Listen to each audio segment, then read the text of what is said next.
Now I will discuss a method of finding probability of an event. Suppose I have been given, and this is my sample space, so let's call this omega, and this is my event, say B. I have to find probability of this event B, and suppose I am finding it very difficult to find probability of this event B. So which technique should I use? Now there is a very famous technique used in diplomacy also everywhere, that's the technique of divide and rule. I have to find P of B on this sample space omega, and this sample space omega, suppose it is very difficult for me. So what I can do, I can divide this sample space into different regions. So let me divide it with some different color so that you see it clearly. Okay, let's me divide using red color. So what I will do, I will divide my sample space like this, then it may be like this. So suppose effectively what I have done, I have divided my sample space into three parts. This part is A1, this part is A2, this part is A3. So these division of sample space, they are called partition. Now partition is a very technical term, at least when we are dealing with probability. So what are the properties of these partitions? Number one, you can say that these are basically nothing but events. They are subsets. All the AIs, they are subset of omega. Okay. Another thing is that none of the AIs are overlapping. That is, intersection of AI is equal to null set. That is, all the AIs are disjoint. A1 is disjoint with A2, A2 is disjoint with A3. So all the AIs intersection is phi. Suppose you take A1 intersection A2, that will be phi, A1 intersection A3, that will be phi. So all the AIs are disjoint. And third thing is when you take union of all the AIs, you effectively form the whole sample space. So if any sequence of event or any subsets of say omega sample space, these events, they are called partition if they are having these two properties, that none of them are overlapping, number one. Number two, that all these events A1, A2, A3 collectively they form sample space. So they are called partition. Even if you don't learn this technical term partition, intuitively it is very clear that what I am doing, I am dividing my omega into three parts. Once I have divided my omega into three parts, what I can write, that my set B, this is the set whose probability I have to find. This B set, this event B comprises of this thing, then this thing, and then this thing. So what is this? This is A1 intersection B. You can see this. This portion is A2 intersection B, and the third portion is A3 intersection B.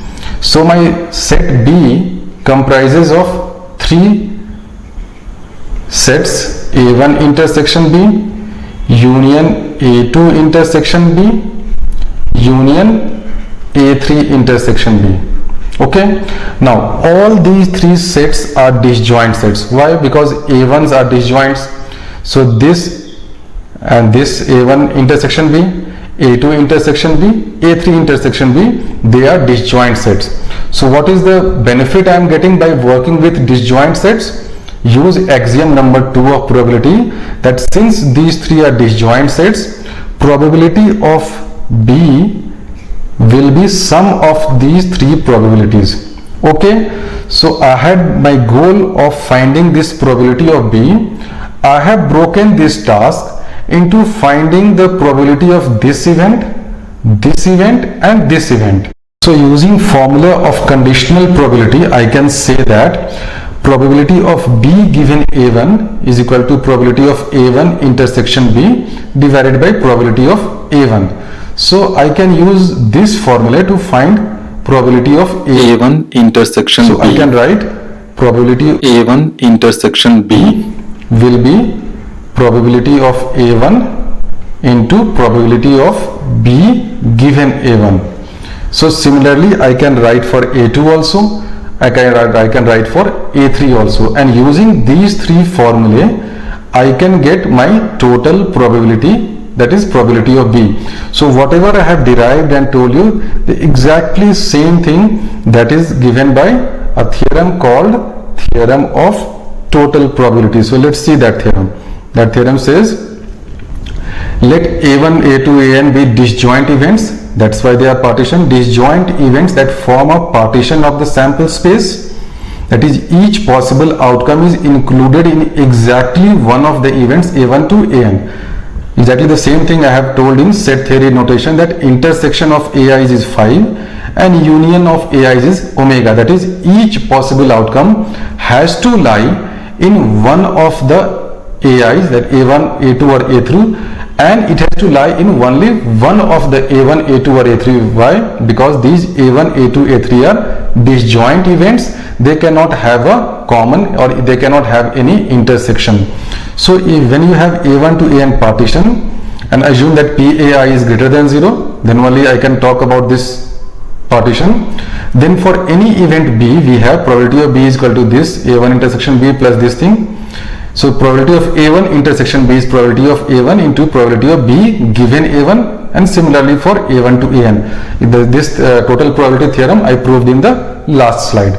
So now let's see one question based upon this thing. Okay, this is the exercise. The probability of a student clearing IIT JEE exam is 0.3 if he does self-study, 0.4 if he has done correspondence coaching, and 0.5 if he has done classroom coaching. If 50% of students have done self-study, 25% each have done classroom and correspondence coaching, what is the probability that a randomly selected student will be selected in IIT JEE? Oh, just don't go about these figures. So I don't think that, okay, if you are doing self-study at home, then you have very little probability as compared to those doing classroom. This is just hypothetical question.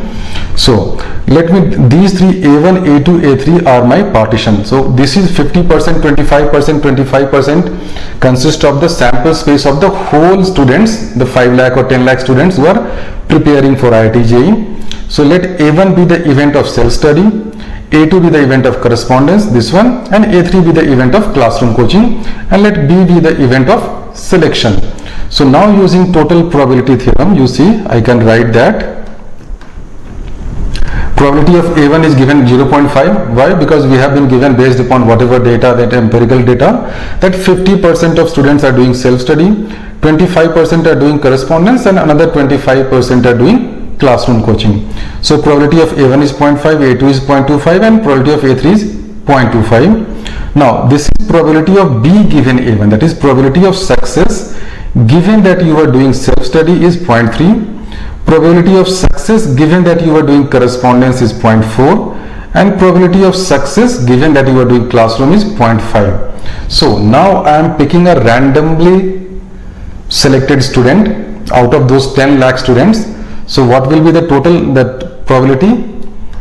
The probability that I will select a self-study student will be PA1 into PB given A1, and this is the total probability theorem. So you do the calculation and multiplication, you will get that 0.375. So basically what this total probability theorem say, that okay, you have to find event of, say, selection or anything. This is a composite event, this is a compound event. It consists of two steps.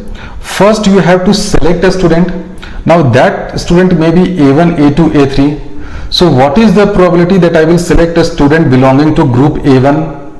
That is 0.5. Now that I have selected a particular group of student who is belonging to a particular group, what is the probability that that student will be selected in IIT given that he belongs to group A1? That is 0.3. So this is 0.5.